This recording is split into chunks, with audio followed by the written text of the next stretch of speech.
Hello guys, welcome to my at cook channel.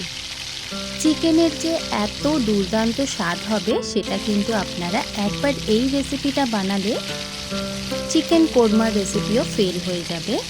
দেখে বুঝতেই পারছেন যে কতটা সুন্দর লোভনীয় রান্নাটা হচ্ছে, আর খুবই সহজ উপকরণ দিয়ে আর ঘরোয়া মশলা দিয়ে কীভাবে আমি এইভাবে সুন্দর একটা চিকেনের রেসিপি বানিয়ে ফেললাম, চলুন আপনাদেরকে দেখাই। দুর্দান্ত স্বাদের চিকেন রেসিপি বানিয়ে নেওয়ার জন্য আমি এখানে প্রায় দুটো সবজি নিয়েছি। একটা হলো টমেটো আর একটা পেঁয়াজ। এবার পেঁয়াজ এবং টমেটোকে ভালোভাবে আমি কুচিয়ে ফেলবো। দেখুন, আমি এইভাবে চৌকো চৌকোভাবে পেঁয়াজ এবং টমেটোকে কেটে নিয়েছি। এটা আমি ভালোভাবে পেস্ট বানিয়ে নেব বলে কোনো রকম স্লাইসভাবে আমি কাটিনি, জাস্ট আমি স্কোয়ার শেপে খুব তাড়াতাড়ি কেটে এবার আমি এটাকে মিক্সিং গ্রাইন্ডারের জারের মধ্যে দিয়ে ভালোভাবে পেস্ট বানিয়ে ফেলবো। তো এখানে আমি নিয়ে নিয়েছি একটা মিক্সিং গ্রাইন্ডারের জার, আর জারের মধ্যে আমি এখানে সমস্ত টমেটো দিয়ে দিচ্ছি আর এখানে দিয়ে দিচ্ছি সমস্ত পেঁয়াজগুলো। পেঁয়াজ এবং টমেটোটা পেস্ট করার সময় অল্প একটু 1 চিমটি বা 2 চিমটি জল দেবেন, বেশি কিন্তু জল দেবেন না, কারণ পেঁয়াজ রয়েছে এখানে, অটোমেটিক পেঁয়াজ থাকলে কিন্তু পেস্ট ভালো হয়। আর এখানে আমি এবার ঢাকা দিয়ে ভালোভাবে পেস্টটা বানিয়ে ফেলছি উইদাউট জল দিয়ে, কম জল দিয়ে। দেখুন, এখানে আমি ভালোভাবে কিন্তু পেস্ট বানিয়ে ফেলেছি এবং একটা মিডিয়াম সাইজের টমেটো আর একটা পেঁয়াজের টুকরো দিয়ে দেখুন কতটা সুন্দর পেস্ট হয়ে গেছে। এবার আমি এটাকে সাইডে রাখবো। তারপর এখানে আমি 250 থেকে 500 গ্রামের মধ্যে চিকেন নিয়ে নিয়েছি। এবার চিকেনের মধ্যে আমি কিছু ম্যারিনেট করে ফেলবো, যার কারণে এখানে আমি যে পেস্টটা বানিয়েছিলাম পেঁয়াজ এবং টমেটোর, সেই পেস্টটা আমি এর উপরে দিয়ে দিলাম সম্পূর্ণটা। পেস্টের মধ্যে কিন্তু কোনো রকম জল অ্যাড করবেন না, শুধু পেস্টটা বানানোর সময় যে জলটা সেটাই কিন্তু থাকবে। তারপর এখানে আমি দিয়ে দিচ্ছি প্রায় 100 গ্রামের মতো টক দই। আমি এটা মিষ্টির দোকানের টক দই ব্যবহার করছি, চাইলে আপনারা বাটি টক দই বা প্যাকেটের টক দইও ব্যবহার করতে পারেন, সেটা আপনাদের অনুযায়ী।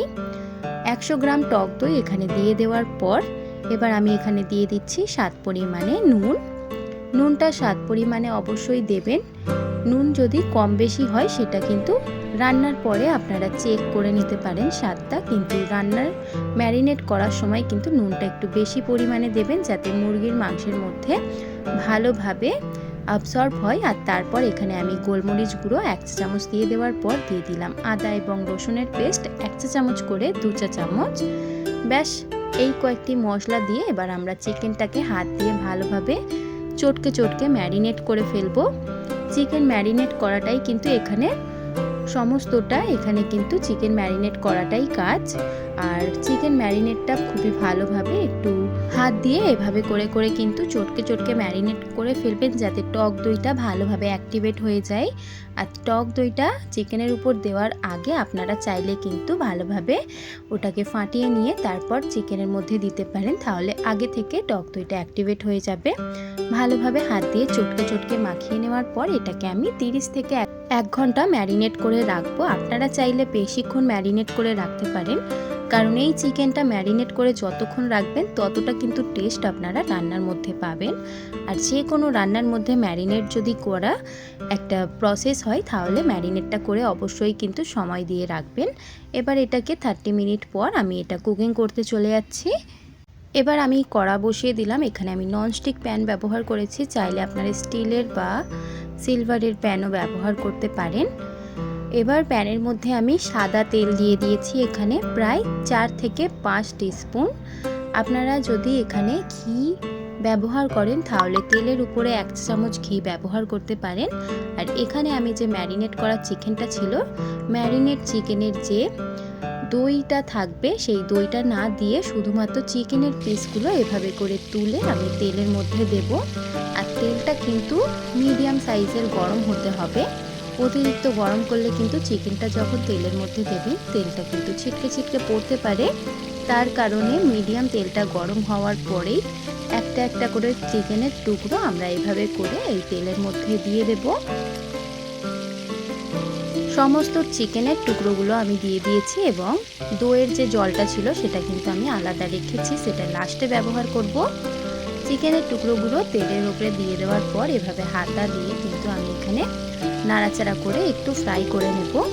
যাতে চিকেনের মশলাগুলো বা চিকেনটা একটু কাঁচা টাইপের গন্ধ না রয়ে যায়, তার কারণে।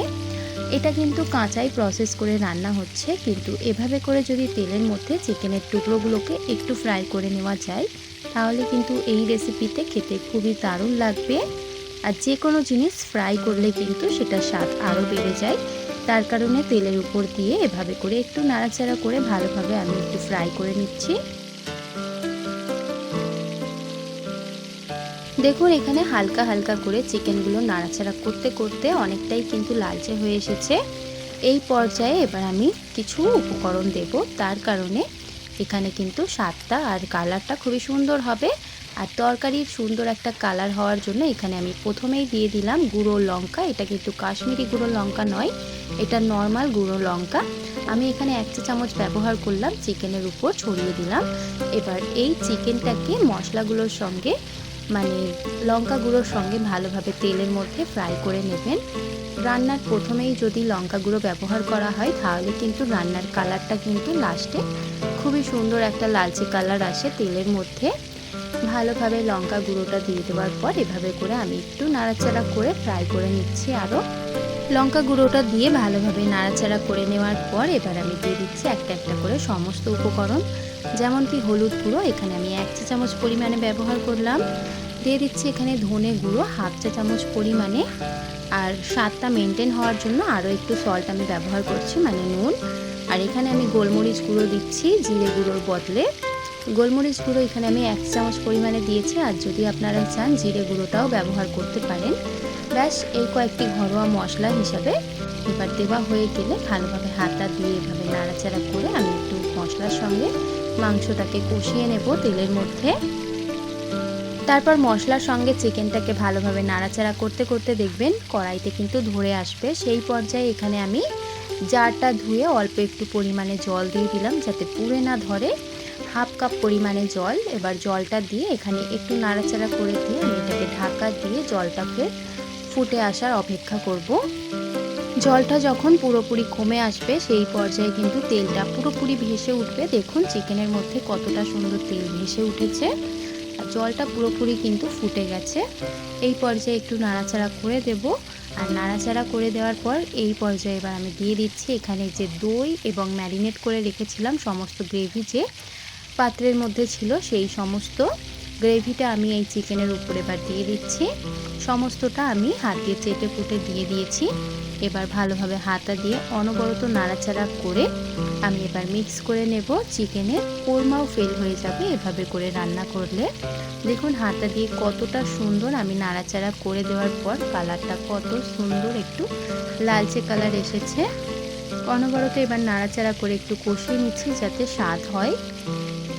এখানে আমি মাছে একবার ঢাকা দিয়ে ভালোভাবে তেলটা বেরিয়ে আসার জন্য ঢাকা দিয়ে দিয়েছিলাম। ঢাকা দেওয়ার পর কিছুক্ষণ 1 থেকে 2 মিনিট ফুটিয়ে নেওয়ার পরেই দেখুন তেলটা কতটা সুন্দর বাইরে বেরিয়ে এসেছে। এই পর্যায়ে এবার দেখতেই পাচ্ছেন যে আমাদের এখানে চিকেনটা ভুনে নেওয়া পুরোপুরি পারফেক্টলি রেডি। এবার আমি এর মধ্যে দিয়ে দেব কিছুটা পরিমাণে জল ফুটিয়ে নেওয়ার জন্য। এখানে আমি 1 কাপ পরিমাণে জল অ্যাড করেছি ফুটিয়ে নেওয়ার জন্য। জলটা দিয়ে দেওয়ার পর এবার ঢাকা দিয়ে 10 থেকে 15 মিনিট ঝোলটা কমে আসা পর্যন্ত ফুটিয়ে নেব। ফুটিয়ে নেওয়ার আগে এখানে আমি কারি পাতা ড্রাই এখানে আমি একটু হালকা করে স্প্রেড করে দিলাম, যাতে সুন্দর একটা ঘ্রাণ বেরোয়। আর এটা কাসুরি মেথিও বলে অনেকে। এবার আমি এটাকে ঢাকা দিয়ে এবার 10 থেকে 15 মিনিট ফুটিয়ে নিচ্ছি। 10 থেকে 15 মিনিট পর ঢাকাটা খুললাম, আর দেখুন কতটা সুন্দর লোভনীয় চিকেনের একটা কোরমা ফেল রেসিপি হয়ে রেডি। এভাবে করে কিন্তু আপনারা খুবই সহজে এবং সিম্পল উপকরণ দিয়ে বাড়িতে খুবই সুন্দরভাবে এভাবে চিকেন কোরমা কিন্তু বানিয়ে ফেলতে পারেন। খুবই সহজ আর সিম্পল টেকনিকে আপনাদেরকে দেখালাম। এই রকম ভিডিও দেখতে গেলে আমার এই চ্যানেলটিকে অবশ্যই সাবস্ক্রাইব করুন। আর চ্যানেলের এই রেসিপিটা কেমন লাগলো আপনাদের সেটা কিন্তু কমেন্ট সেকশানে এসে বলতে ভুলবেন না। আজকের এই রেসিপিটা কেমন লেগেছে অবশ্যই কমেন্টে জানাবেন। আর ভিডিও দেখার জন্য চ্যানেল সাবস্ক্রাইব করে নেবেন। আর আমাকে একটু সাপোর্ট করে নেওয়ার জন্য চ্যানেলে subscribe, like and comment share নিশ্চয়ই করবেন। আর আজকের এই ভিডিওটা সম্পূর্ণ দেখার জন্য আপনাদের সকলকে জানাই অনেক অনেক ধন্যবাদ।